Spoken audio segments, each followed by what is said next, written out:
जिला उधमपुर के सुध महादेव इलाके में हर साल की तरह इस साल भी आयोजित हुए सुध महादेव मेले में बड़ी तादाद में श्रद्धालुओं का तांता लगा रहा और लोग भगवान शिव के दर्शन कर पुण्य के भागी बने। महादेव भगवान शिव के मंदिर के बाहर सुरक्षा व्यवस्था के कड़े प्रबंध किए गए थे।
महादेव मेला जो जंगम होते हैं भोले बाबा के पुरोहित होता है और 10 नाम जुना खाड़ा यहाँ पर माता पार्वती पूजा करती थी और इसके पुरोहित है और जंगम यहाँ गुणगान करते हैं भोले बाबा के और थोड़ी कथा सुना देते हैं। और 1 साल की वाह गौरा मैं निराकार का भजन करे थी और 2 साल की वाह गौर जा 2 साल की वाह गौरा भी और चंदा सूरज की सेवा करे थी और तीनों लोक की खबर बतावे, तीनों लोक की खबर बतावे, आकाश लोक पाताल लोक में। उस समय की बात है जब माँ पार्वती जी भगवान शंकर को पति रूप में पाने के लिए घोर तप किया करते थे।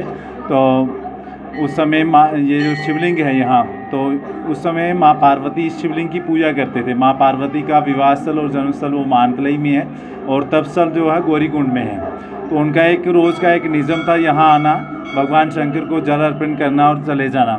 और इस स्थान में एक सुधांत नाम के एक राक्षस रहते थे, वो भी भगवान शंकर के बहुत बड़े भक्त थे, लेकिन जो उनको शरीर मिला था वो राक्षस था। तो ऐसे ही चलता रहा। तो एक दिन उन्होंने सोचा कि सुधांत जी ने सोचा कि मैं भगवान शंकर का भक्त तो हूँ, लेकिन मुझे ये जो शरीर मिला है इससे मुक्ति कैसे मिलेगी।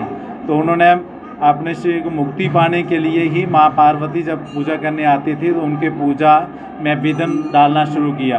तो एक दिन उन्होंने क्या किया कि आप सुधांत जी ने अपना भयंकर रूप जो है वो माँ पार्वती जी के सामने प्रकट किया।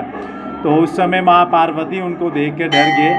तो उन्होंने भगवान शंकर से प्रार्थना की कि भोलेनाथ, मैं तो आपकी यहाँ पूजा अर्चना के लिए आती थी, यहाँ तो मैं संकट में हूँ, तो मेरी रक्षा करो। तो उस समय भगवान शंकर ने जब माँ पार्वती की ये प्रार्थना सुनी तो ये बाहर त्रिशूल है, ये भगवान शंकर ने उन्होंने ये त्रिशूल जो है जहाँ से वहाँ फेंका था।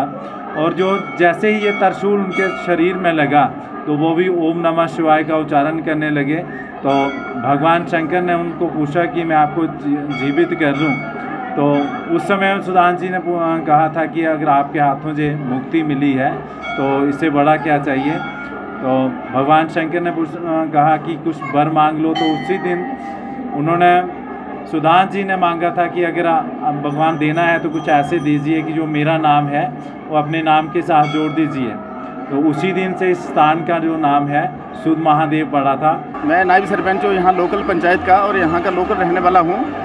और बड़ी खुशी की बात है कि अब 2 साल के बाद कोरोना काल के उपरांत अभी ये हमारा सुध महादेव का मेला जो 3 दिन का मेला है ये यहाँ लगा है।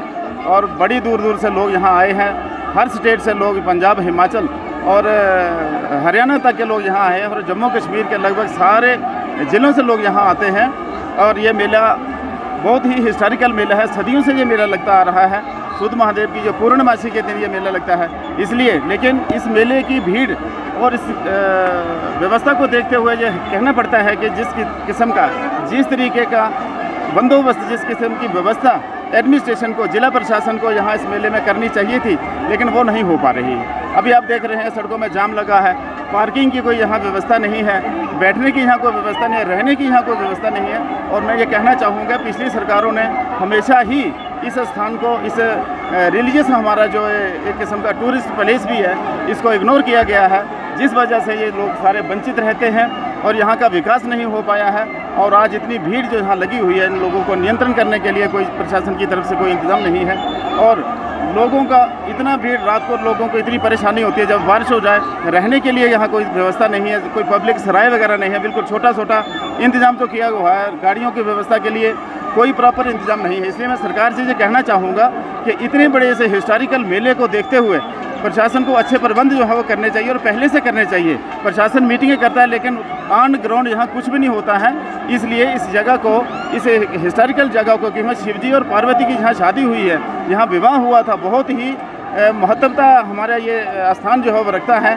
शिवजी महाराज के जहाँ बारात यहाँ आई थी मानतलाई में, अभी जो इंटरनेशनल योगा सेंटर बन रहा है, लेकिन इस एरिया को, इस टूरिज्म की पोटेंशियल को देखते हुए सरकार को जो कदम यहाँ उठाने चाहिए थे वो नहीं उठाए गए हैं। इसलिए मैं फिर भी अपनी एलजी सरकार को, उधमपुर की जिला एडमिनिस्ट्रेशन को ये कहना चाहूँगा कि आइंदा के लिए इस मेले को एक हिस्टोरिकल मेला मद्देनज़र रखते हुए अच्छी से व्यवस्था की जाए, ताकि आने जाने वाले श्रद्धालुओं को यहाँ को किसी किस्म की दिक्कत का सामना ना करना पड़े। सर, मेरा नाम कुलदीप वर्मा है और मैं जहाँ का रहने वाला हूँ। और ये जो मेला है, ये ऐतिहासिक मेला है, काफ़ी पुराना चल रहा है। और कोविड की वजह से ये मतलब 2 साल जो है बंद रहा और श्रद्धालुओं को बहुत दिक्कत आई। तो लेकिन ये है कि एडमिनिस्ट्रेशन जो है, एडमिनिस्ट्रेशन में इसमें फेल है। काफ़ी यात्रा होने के बावजूद लेकिन उनको अकोमोडेशन की प्रॉब्लम है, रहने की सुविधा नहीं है और मतलब रुकने का कोई बाथरूम नहीं है, इतने कोई मतलब फैसिलिटी नहीं है, जिसकी वजह से मतलब बहुत परेशानी आ रही है यात्रियों को। रुकने के लिए बहुत ही ज़्यादा परेशानी है, मौसम ख़राब हो जाता है, जहाँ मतलब धूप है, या कोई कहीं बैठने के लिए तो बहुत प्रॉब्लम है।